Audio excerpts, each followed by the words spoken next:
And I said, manipulative. He said, that's leadership.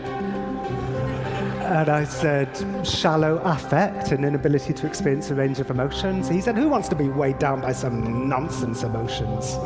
So he was going down the psychopath checklist, basically turning it into who moved my cheese.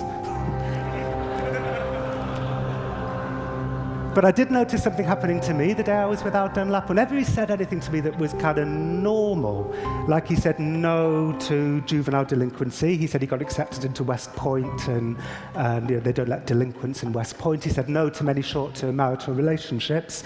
He's only ever been married twice. Admittedly, his first wife cited in her divorce papers that he once threatened her with a knife and said he always wondered what human flesh tasted like. But people say stupid things to each other in bad marriages in the heat of an argument. And his second marriage has lasted 41 years. So whenever he said anything to me that just seemed kind of non-psychopathic, I thought to myself, well, I'm not going to put that in my book.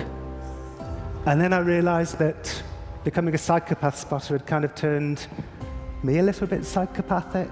So I was desperate to shove him in a box marked psychopath. I was desperate to define him by his maddest edges. And I realized, oh my God, this is what I've been doing for 20 years. It's what all journalists do. We travel across the world with our notepads in our hands and we wait for the gems.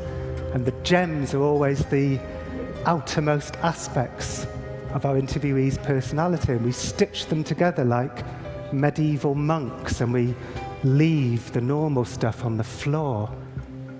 And this is a country that overdiagnoses certain mental disorders hugely. Childhood bipolar, children as young as 4 are being labelled bipolar because they have temper tantrums, which scores them high on the bipolar checklist.